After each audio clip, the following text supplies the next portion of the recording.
شروع اللہ کا نام لے کر جو بڑا مہربان نہایت رحم والا ہے۔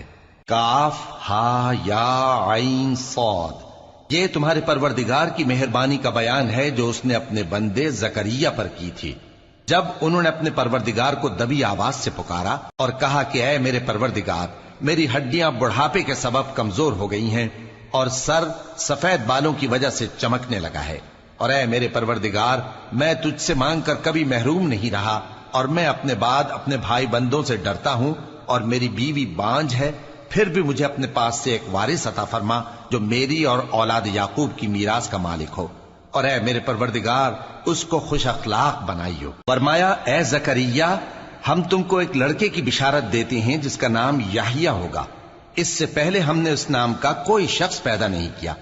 انہوں نے کہا کہ پروردگار، میرے ہاں کس طرح لڑکا ہوگا جبکہ میری بیوی بانجھ ہے اور میں بڑھاپے کی اس حالت کو پہنچ گیا کہ سوکھ گیا ہوں۔ حکم ہوا کہ اسی طرح ہوگا۔ تمہارے پروردگار نے فرمایا ہے کہ مجھے یہ آسان ہے، اور میں پہلے تم کو بھی تو پیدا کر چکا ہوں اور تم کچھ چیز نہ تھے۔ کہا کہ پروردگار میرے لیے کوئی نشانی مقرر فرما۔ فرمایا نشانی یہ ہے کہ تم صحیح و سالم ہوتے ہوئے 3 رات دن لوگوں سے بات نہ کر سکو گے۔ پھر وہ عبادت کے حجرے سے نکل کر اپنی قوم کے پاس آئے تو ان سے اشارے سے کہا کہ صبح و شام تسبیح کرتے رہو۔ فرمایا اے یحییٰ، ہماری کتاب کو مضبوطی سے تھامے رہو، اور ہم نے ان کو لڑکپن ہی میں دانائی عطا فرمائی تھی اور اپنے پاس سے شفقت اور پاکیزگی دی تھی، اور وہ پرہیزگار تھے اور وہ اپنے ماں باپ کے ساتھ نیکی کرنے والے تھے اور سرکش اور نافرمان نہیں تھے۔ اور جس دن وہ پیدا ہوئے اور جس دن وفات پائیں گے اور جس دن زندہ کر کے اٹھائے جائیں گے ان پر سلام ہے۔ اور کتاب یعنی قرآن میں مریم کا بھی تذکرہ کرو، جب وہ اپنے لوگوں سے الگ ہو کر مکان کے مشرقی حصے میں چلی گئیں، پھر انہوں نے ان کی طرف سے پردہ کر لیا تو ہم نے ان کی طرف اپنا فرشتہ بھیجا، سو وہ ان کے سامنے ایک خوبصورت مرد کی صورت میں آیا۔ مریم بولی کہ اگر تم پرہیزگار ہو تو میں تم سے بچنے کے لیے رحمان کی پناہ لیتی ہوں۔ فرشتے نے کہا کہ میں تو تمہارے پروردگار کا بھیجا ہوا یعنی فرشتہ ہوں، اور اس لیے آیا ہوں کہ تمہیں پاکیزہ لڑکا بخشوں۔ مریم نے کہا کہ میرے ہاں لڑکا کیوں کر ہوگا جبکہ مجھے کسی مرد نے بطور شوہر چھوا تک نہیں اور میں بدکار بھی نہیں ہوں۔ فرشتے نے کہا کہ یوں ہی ہوگا۔ تمہارے پروردگار نے فرمایا کہ یہ مجھے آسان ہے اور میں اسے اسی طریق پر پیدا کروں گا تاکہ اس کو ہم لوگوں کے لیے اپنی طرف سے نشانی اور ذریعہ رحمت بنائیں، اور یہ کام مقرر ہو چکا ہے۔ چنانچہ وہ اس بچے کے ساتھ حاملہ ہو گئیں اور اسے لے کر ایک دور جگہ چلی گئیں۔ پھر درد ذہ ان کو کھجور کے تنے کی طرف لے آیا، کہنے لگیں کہ کاش میں اس سے پہلے مر چکتی اور بھولی بسری ہو گئی ہوتی۔ تب ان کے ٹیلے کے نیچے کی جانب سے فرشتے نے ان کو آواز دی کہ غمناک نہ ہو، تمہارے پروردگار نے تمہارے نیچے ایک چشمہ پیدا کر دیا ہے، اور کھجور کے تنے کو پکڑ کر اپنی طرف ہلاؤ، وہ تم پر تازہ عمدہ کھجوریں گرائے گا، تو کھاؤ اور پیو اور آنکھیں ٹھنڈی کرو۔ اگر تم کسی آدمی کو دیکھو تو کہنا کہ میں نے اللہ کے لیے روزے کی منت مانی، تو آج میں کسی آدمی سے ہرگز کلام نہیں کروں گی۔ پھر وہ اس بچے کو اٹھا کر اپنی برادری والوں کے پاس لے آئیں۔ وہ کہنے لگے کہ مریم یہ تو نے برا کام کیا۔ اے ہارون کی بہن، نہ تو تیرا باپ ہی برا آدمی تھا اور نہ تیری ماں ہی بدکار تھی۔ تو مریم نے اس بچے کی طرف اشارہ کیا۔ وہ بولے کہ ہم اس سے کہ گود کا بچہ ہے کیسے بات کریں؟ بچے نے کہا کہ میں اللہ کا بندہ ہوں، اس نے مجھے کتاب دی ہے اور نبی بنایا ہے، اور میں جہاں ہوں اور جس حال میں ہوں اس نے مجھے صاحب برکت بنایا ہے، اور جب تک زندہ ہوں مجھ کو نماز اور زکوٰۃ کا ارشاد فرمایا ہے، اور مجھے اپنی ماں کے ساتھ نیک سلوک کرنے والا بنایا ہے اور سرکش و بدبخت نہیں بنایا، اور جس دن میں پیدا ہوا اور جس دن مروں گا اور جس دن زندہ کر کے اٹھایا جاؤں گا مجھ پر سلام ہے۔ یہ مریم کے بیٹے عیسیٰ ہیں، اور یہ سچی بات ہے جس میں لوگ شک کرتے ہیں۔ اللہ کو شایع نہیں کہ کسی کو بیٹا بنائے، وہ پاک ہے، جب کسی چیز کا ارادہ کرتا ہے تو اس کو یہی کہتا ہے کہ ہو جا تو وہ ہو جاتی ہے، اور بے شک اللہ ہی میرا اور تمہارا پروردگار ہے، تو اسی کی عبادت کرو، یہی سیدھا رستہ ہے۔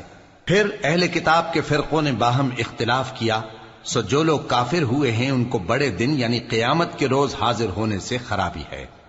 وہ جس دن ہمارے سامنے آئیں گے کیسے سننے والے اور کیسے دیکھنے والے ہوں گے، مگر ظالم آج کھلی گمراہی میں ہیں، اور ان کو حسرت و افسوس کے دن سے ڈرا دو جب بات فیصل کر دی جائے گی اور وہ غفلت میں پڑے ہوئے ہیں اور ایمان نہیں لاتے۔ ہم ہی زمین کے اور جو لوگ اس پر بستے ہیں ان کے وارث ہوں گے، اور ہماری ہی طرف ان کو لوٹنا ہوگا۔ اور کتاب میں ابراہیم کا ذکر کرو، بے شک وہ نہایت سچے تھے، پیغمبر تھے۔ جب انہوں نے اپنے باپ سے کہا کہ ابا، آپ ایسی چیزوں کو کیوں پوچھتے ہیں جو نہ سنیں اور نہ دیکھیں اور نہ آپ کے کچھ کام آ سکیں؟ ابا، مجھے ایسا علم ملا ہے جو آپ کو نہیں ملا، تو میرے ساتھ ہو جائیے، میں آپ کو سیدھی راہ پر لے چلوں گا۔ ابا، شیطان کی پوجا نہ کیجیے، بے شک شیطان اللہ کا نافرمان ہے۔ ابا، مجھے ڈر لگتا ہے کہ آپ کو اللہ کا عذاب آ پکڑے تو آپ شیطان کے ساتھی ہو جائیں۔ اس نے کہا کہ ابراہیم، کیا تو میرے معبودوں کے خلاف ہے؟ اگر تو باز نہ آئے گا تو میں تجھے سنسار کر دوں گا اور تو ہمیشہ کے لیے مجھ سے دور ہو جا۔ ابراہیم نے سلام علیکم کہا اور کہا کہ میں آپ کے لیے اپنے پروردگار سے بخشش مانگوں گا، بے شک وہ مجھ پر نہایت مہربان ہے۔ اور میں آپ لوگوں سے اور جن کو آپ اللہ کے سوا پکارا کرتے ہیں ان سے کنارہ کرتا ہوں اور اپنے پروردگار ہی کو پکاروں گا۔ امید ہے کہ میں اپنے پروردگار کو پکار کر محروم نہیں رہوں گا۔ اور جب ابراہیم ان لوگوں سے اور جن کی وہ اللہ کے سوا پرستش کرتے تھے الگ ہو گئے تو ہم نے ان کو اسحاق اور اسحاق کو یعقوب بخشے اور ہر ایک کو پیغمبر بنایا، اور ہم نے ان کو اپنی رحمت سے بہت سی چیزیں عنایت کی اور ان کا ذکر جمیل بلند کیا۔ اور کتاب میں موسیٰ کا بھی ذکر کرو، بے شک وہ ہمارے برگزیدہ تھے اور رسول تھے، نبی تھے، اور ہم نے ان کو طور کی داہنی طرف سے پکارا اور باتیں کرنے کے لیے نزدیک بلایا، اور اپنی مہربانی سے ان کو ان کا بھائی ہارون پیغمبر بنا کر عطا کیا۔ اور کتاب میں اسماعیل کا بھی ذکر کرو، وہ وعدے کے سچے اور رسول تھے، نبی تھے، اور وہ اپنے گھر والوں کو نماز اور زکوٰۃ کا حکم کرتے تھے اور اپنے پروردگار کے ہاں پسندیدہ تھے۔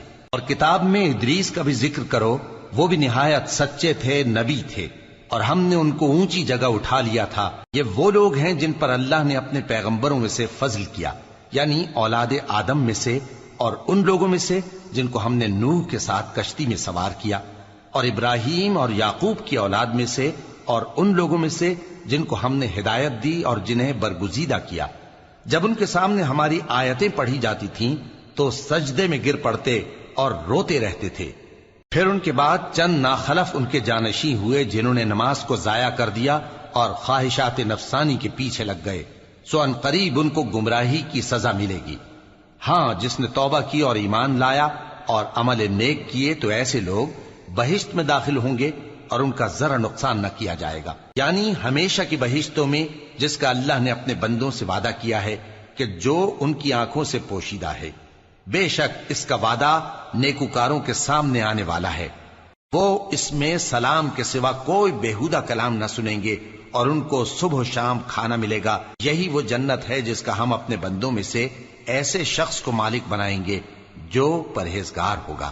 اور فرشتوں نے پیغمبر کو جواب دیا کہ ہم تمہارے پروردگار کے حکم کے سوا اتر نہیں سکتے، جو کچھ ہمارے آگے ہے اور جو پیچھے ہے اور جو اس کے درمیان ہے سب اسی کا ہے، اور تمہارا پروردگار بھولنے والا نہیں، یعنی آسمان اور زمین کا اور جو ان دونوں کے درمیان ہے سب کا پروردگار، تو اسی کی عبادت کرو اور اس کی عبادت پر ثابت قدم رہو۔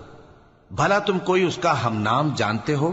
اور کافر انسان کہتا ہے کہ جب میں مر جاؤں گا تو کیا زندہ کر کے نکالا جاؤں گا؟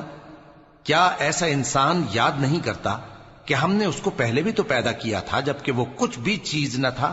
سو تمہارے پروردگار کی قسم، ہم ان کو جمع کریں گے اور شیطانوں کو بھی، پھر ان سب کو جہنم کے گرد حاضر کریں گے اور وہ گھٹنوں پر گرے ہوئے ہوں گے۔ پھر ہر گروہ میں سے ہم ایسے لوگوں کو کھینچ نکالیں گے جو رحمان کے مقابلے میں سخت سرکشی کرتے تھے، پھر ہم ان لوگوں سے خوب واقف ہیں جو اس میں داخل ہونے کے زیادہ لائق ہیں، اور تم میں سے کوئی شخص نہیں مگر اسے اس پر گزرنا ہوگا، یہ تمہارے پروردگار پر لازم ہے، مقرر ہے۔ پھر ہم پرہیزگاروں کو نجات دیں گے اور ظالموں کو اس میں گھٹنوں کے بل پڑا ہوا چھوڑ دیں گے۔ اور جب ان لوگوں کے سامنے ہماری آیتیں پڑھی جاتی ہیں تو جو کافر ہیں وہ مومنوں سے کہتے ہیں کہ دونوں فریق میں سے مکان کس کے اچھے اور مجلسیں کس کی بہتر ہیں، اور ہم نے ان سے پہلے بہت سی امتیں ہلاک کر دیں وہ لوگ ان سے ٹھاٹ باٹ اور نمود و نمائش میں کہیں اچھے تھے۔ کہہ دو کہ جو شخص گمراہی میں پڑا ہوا ہے، رحمان اس کو آہستہ آہستہ مہلت دیا جاتا ہے، یہاں تک کہ جب اس چیز کو دیکھ لیں گے جس کا ان سے وعدہ کیا جاتا ہے، خواہ عذاب اور خواہ قیامت، تو اس وقت جان لیں گے کہ مکان کس کا برا ہے اور لشکر کس کا کمزور ہے۔ اور جو لوگ ہدایت یاب ہیں اللہ ان کو زیادہ ہدایت دیتا ہے، اور نیکیاں جو باقی رہنے والی ہیں وہ تمہارے پروردگار کے ہاں صلے کے لحاظ سے خوب اور انجام کے اعتبار سے بہتر ہیں۔ بھلا تم نے اس شخص کو دیکھا جس نے ہماری آیتوں سے کفر کیا اور کہنے لگا کہ اگر میں اثر نو زندہ ہوا بھی تو یہی مال اور اولاد مجھے وہاں ملے گا؟ کیا اس نے غیب کی خبر پالی ہے یا اللہ کے یہاں سے عہد لے لیا ہے؟ ہرگز نہیں، یہ جو کچھ کہتا ہے ہم اس کو لکھتے جاتے اور اس کے لیے آہستہ آہستہ عذاب بڑھاتے جاتے ہیں، اور جو چیزیں یہ بتاتا ہے ان کے ہم وارث ہوں گے، اور یہ اکیلا ہمارے سامنے آئے گا، اور ان لوگوں نے اللہ کے سوا اور معبود بنا لیے ہیں تاکہ وہ ان کے لیے موجب عزت ہوں۔ ہرگز نہیں، وہ معبود ان کی پرستش سے انکار کریں گے اور ان کے دشمن و مخالف ہوں گے۔ کیا تم نے نہیں دیکھا کہ ہم نے شیطانوں کو کافروں پر چھوڑ رکھا ہے کہ وہ ان کو خوب اکساتے رہتی ہیں؟ تو تم ان پر عذاب کے لیے جلدی نہ کرو کہ ہم تو ان کے لیے دن شمار کر رہے ہیں۔ جس روز ہم پرہیزگاروں کو رحمان کے سامنے بطور مہمان جمع کریں گے اور گنہگاروں کو دوزخ کی طرف پیاسے ہانک لے جائیں گے، تو لوگ کسی کی سفارش کا اختیار نہ رکھیں گے مگر جس نے رحمان سے اقرار لے لیا ہو، اور کہتے ہیں کہ رحمان بیٹا رکھتا ہے۔ ایسا کہنے والوں، یہ تو تم بری بات زبان پر لاتے ہو۔ قریب ہے کہ اس جھوٹ سے آسمان پھٹ پڑیں اور زمین شق ہو جائے اور پہاڑ پارا پارا ہو کر گر پڑیں کہ انہوں نے رحمان کے لیے بیٹا تجویز کیا، اور رحمان کو شایع نہیں کہ کسی کو بیٹا بنائے۔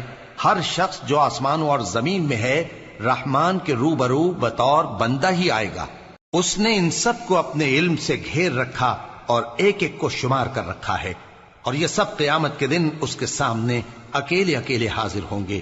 اور جو لوگ ایمان لائے اور عمل نیک کیے، رحمان ان کی محبت مخلوقات کے دل میں پیدا کر دے گا۔